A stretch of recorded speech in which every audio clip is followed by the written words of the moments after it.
So, last class I am describing how to develop the course under institute registration. So, as a institute, somebody of your institute can volunteer as an institute representative, register your institute, register each of the program which is run on your institute, and under the program you just inform to the subject teacher of that program to register their course on that program and develop the entire course. Then I have demonstrated how to develop the course. Now, I will show you that if suppose institute does not interested to develop this course, as an individual you can develop this course. So, you go to training, then register your course. As an individual you can register your course, then your course will be displayed here in alphabetic course, first letter of the course alphabet, first alphabet of your course. Okay. So, you can see this course. Now, how do you just click on the course and then go to the course development page. This is the procedure for developing the course, and your course is password protected. Unless development is completed, your course will be not visible by anybody. Okay. Once your development completed, you can submit. There is a button called final submission.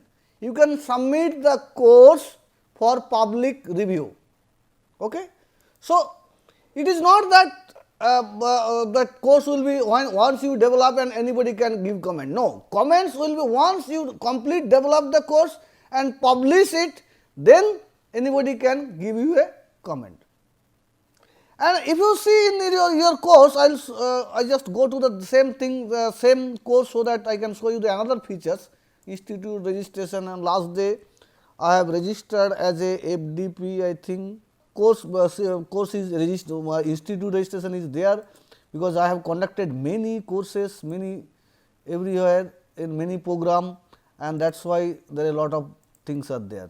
So, let us this test I open course development page, and I think it is not test, it will be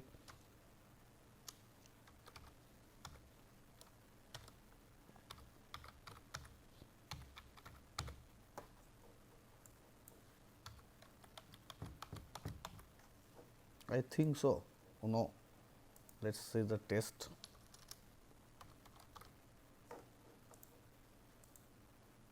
Okay. Now, if you see, there is a button called full course view. If you click it, entire course, whatever course you developed will be downloaded as a PDF file. So, it acts as a book. Okay. So, it can be stored entire course as a structured PDF file. This can be used as a course file for your NBA purpose. So, you just either you can see it in PDF soft copy, or you can take a printout, make a file. So, this is a course file for your accreditation, and you can download the course in a PDF format and give it to the students. You can see there is an analysis, cognitive analysis button. Actually, I'll describe this why this facility is there. Then I will show it complete version in a course view, where the entire course is there. So, what is this? This show you a bar graph, the cognitive level of the outcome which is written is entire course. So, when you developing the course, it is very difficult to remember this module, how many outcomes are application level, how many outcomes are synthesis level. So, remembering is very difficult. If you click the analysis button, it will show you how many outcome present in which cognitive domain. Okay. Now, suppose you have developed a course and you have written a course outcome on synthesis domain. Then, in module, none of the outcomes are in synthesis domain, and in unit, none of the outcome are synthesis domain. Then what it is meaning? that your claim is not implemented in the class. You may say that you find that class synthesis domain there is outcome in class, lecture level and module level, but no outcome in course level. That means you teach more but claiming less. So, this graph will provide you a help that how many outcome in which cognitive level, and it will guide you how to think on when you write down the unit of outcome and module outcome compared to course outcome. I am assuming that in one goal you cannot write the entire curriculum 100% perfect. So, this is called spiral model. First you write down your course outcome, which are maybe a broad course outcome you write down, then develop the module outcome, lecture outcome. Once you develop the entire course, then revisit from bottom to top, then modify the outcome as per the implementation requirement. It is may possible that you claim to taught design level, but you found that your lecture is not supported in design level. So, you can modify the course outcome, okay, design level instead of design level others. Sometime it is possible while you are doing the CO PO mapping, and once the PO program matrix is developed, so when you are developing the program matrix with consultation with all subject, it may require in some of the subject some CO can maybe change or modification is required or mandatory. Then they suggested please modify those CO. Then once you modify the CO, you can go through the module and lecture and modify that module outcome and lecture outcome also accordingly. Unless what will happen? There will be no correlation between the module outcome cognitive level, course outcome cognitive level and unit outcome cognitive level. If it is happen, you may claim more, but in the class you do not teach. Like same thing in syllabus what is happen. If you see in syllabus, topics are mentioned. Oh, you know how to design a VLSI design. Then once you ask him, the student says, no sir, it is not taught the design, it is only show us how to design VLSI circuits. But course name is design of VLSI circuits. But here if I say the skill should be they should able to design this kind of VLSI circuits, whether I cover in the class or not does not matter, student has to achieve it. And students can say that sir, this is not included in your material, so you can change it.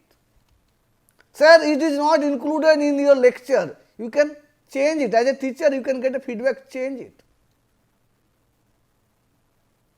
So, that is why the outcome based curriculum give you a planning, proper planning for teaching. Okay. So, this is how to develop the course. Now, I will show you there may be some course which is available in the website, the same site. If you go to the course view, let us I come to the home page, home, and then I show you the course view. If you click on the course view, this page will open. So, there is some course which is developed under the project and some course which is developed by people which may not exist entire course, but there is no quality check I have done here. Okay. So, this is whether you develop the course in quality is depend on the teachers, then it may be checked by your friends. I will show you how it is implemented in to quality check. Now, if you go to the course view, you can go to the any discipline, click on any course, the entire 40 lecture course will open. Once you develop the course and publish it, it will be look like this. This can be seen by your students, this can be seen by your industry, this can be seen by any expert, this can be seen by anybody in the world. So, what they see? The course name is Basic Electrical Engineering and course overview is written. This overview may not be 100% correct, because the teacher who have developed that, he may not included the motivational paragraph. Then what is there? Course objective means course outcome. So, each of the outcomes are written there. So, this course has 4 outcomes. Now, suppose this outcome, the course has written this outcome, and somebody expert or maybe from industry or maybe from of your friend says that you have written this outcome, but this outcome may not be correct in this perspective, or you can say that this outcome is today is not required this kind of skill, better to drop this kind of skill. Somebody can say you have written the outcome, but it is not achievable. So, anybody can add comment. So, anybody will write his name, email ID and his comment on it. Now, comment will be available to the developers who has developed the course. Now, it is your choice whether you accept those comments or not. Okay or not? Then if you see course level test item, if a student is able to solve this problem, he achieved this objective. So, at least one problem is there. Now, anybody from industry can add problem, can add case study. Suppose you have written an outcome which required a case study for test whether a learner reached the outcome or not. Some industry have a very good case study, then they can enter that case study in a particular location. So, when they enter, they have to type the question here and then link with the outcome. So, those are the course outcome. I have to specify for which outcome I have written this test item. So, during the development you may created one problem for one outcome. Anybody, your ex-students, industry, expert, your friend can add problem whenever they thought, okay, this problem is much better for this outcome, they can put. So, your course is continuously upgrading. So, how do you ensure continuous improvement of the curricula? So, your curricula is improving continuously. Module level, go to the module, module overview, module outcome, module test item again and module learning strategy. So, suppose the developer written this is the module learning strategy, this may not be very good. Some of the expert can think this is a good reference for learn this module, then and there he can add resources and it will be added your module learning strategy. So, first it will come to you, once you convince that this resource is good, you can accept it, then it will be displayed there. So, you can see that after every maybe 1 year or 2 years, you have a module learning strategy resources, very rich resources. So, how do you upgrade your course file? So, this provide a continuous upgradation of your course file. Anybody, any expert can add problem. Suppose you teach a course which you do not have any field video for that course. Let us think about you are teaching a course on power engineering. So, you are teaching a course on turbine. You do not have a real picture of turbine. Some of your friend maybe sit in the power plant and they see in your course and they capture a video on their mobile and add to your course, that please students can see the real turbine video in appropriate location. It is not that, oh, you are teaching turbine, those are the turbine video.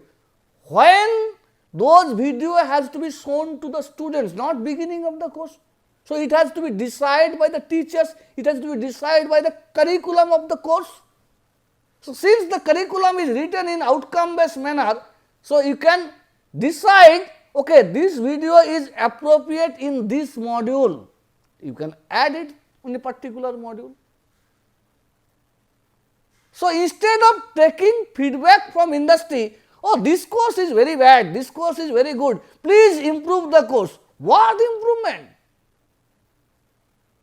Please make it more learner centric. What do you mean by that? Not comment. We want active feedback from industry and expert.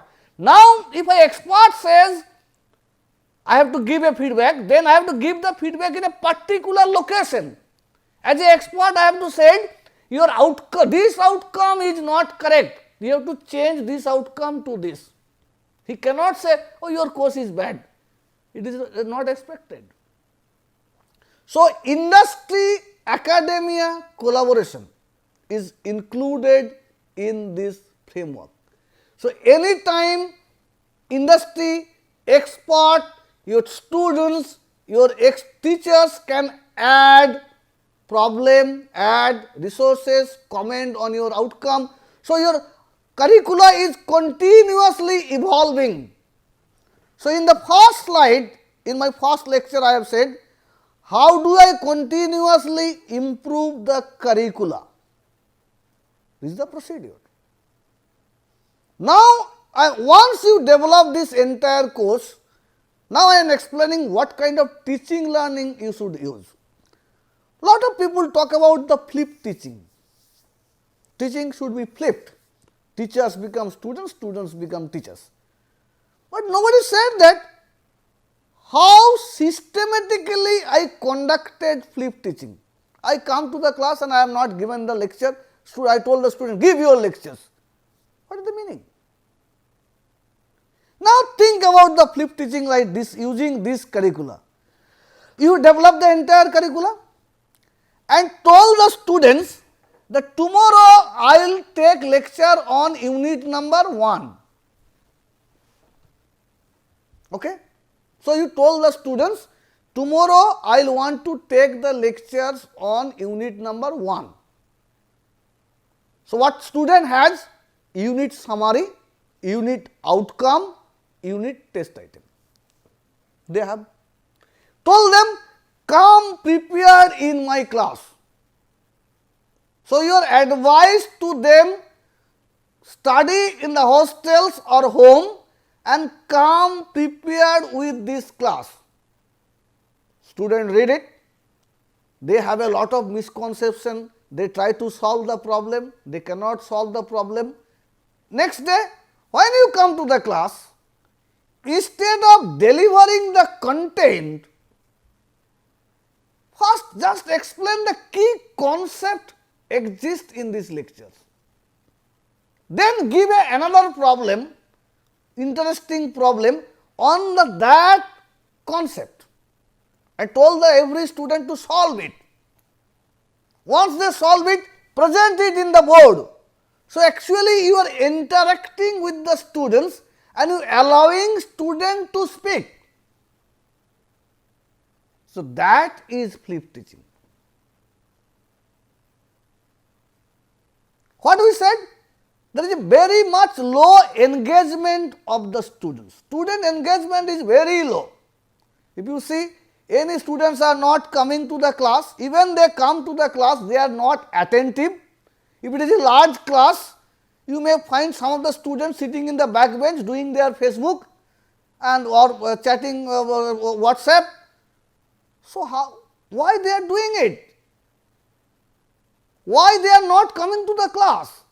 If you ask the students, why you have not read in the hostels, why you have not read in the home, why you have not come prepared in the class, the answer is very simple. They give answer is, sir, unless I attend the lecture, I do not know what teacher will cover. Maybe syllabus is there, but teacher covering is different. Then once I attend the class, once I find out the slide, the Google give me the same slide. Then student thought, okay, slide is available, I will read it during my exam, gone. Engagement is gone. So, that is why every student think that only 7 days study before the exam he will clear the subject. So, instead of whole semester only he read 7 days before the exam. Now, if I give them this curricula and told them come prepared in my class and my class will be interactive, then student cannot say I do not know what to be covered in the class, that is why I have not read. So, actually I am improving the student engagement. Students will be engaged in the study. Next question I have asked, skill. How do I develop the student skill? If you see the outcome, not that you should able to define this. So, some student has do a class and if you ask them what you have learned, what skill you have learned, no sir, I know what is Maxwell equation, how it is derived and what is the mathematical representation of the Maxwell equation. Are you want that one? But they do not know where to apply Maxwell equation, what kind of problem can be solved using Maxwell equation, they do not know. But if it is outcome based curricula, since teacher has to spell out the target or skill of the what kind of skill is required from the students, then I am developing the skill. If I told anybody, please read thermodynamics, yes sir, I have read it. What do you know? Discuss, draw, okay, define first law of thermodynamics, okay, this the student is described. Is it required? Is it skill? But they do not know if a problem is given, where they apply the first law, second law, third law, they do not know. But since I have given the outcome which is skill based, now I am nurturing with the skill, not that you know thermodynamics. Students would say, sir, I can solve this kind of problem in thermodynamics, instead of say, I know thermodynamics. Okay. Now, so first in my first slide, first question, student engagement. I have explained how it can be help to student engagement. Skill development, I have explained. Continuous improvement of the curricula, possible. Last one, second one, large classroom. Large classroom, problem. What is the problem in large classroom? The distribution in the classroom of the different learning style and learning approaches will be different, because the students learning style, learning approaches varies with time, topic, many things. So, today some learner may be a visual learner, it is not necessary for every topic he will be visual learner, for every time he will be visual learner. So, when I take a class, in large class, there is a lot of different kind of learning style and learning approaches. Some students are achievers, some students are deep learner. So, how do I cater to each and individual students? So, once I give this document to the students, so in module learning strategy what I have given, I told them this is the target and this is the path to reach the target. Path may be textual, may be audio visual, may be animation, may be video lecture, many things are there. Maybe group study, I have said, make a 3-4 group of your friend and study that three topics and discuss among yourselves and try to solve this problem. So, I have defined the target, provided the path. So, I am not saying that my PPT will be interactive video is there, that is why student learning is better. Not necessary. Sometimes if you provided interactive video lecture to the students, maybe their imaginative capability goes down. For example, if you see, when you read a story book and when you see a movie, difference is that when you read a story book, the imaginative picture is created in your mind, and that may not be same when you read and I read.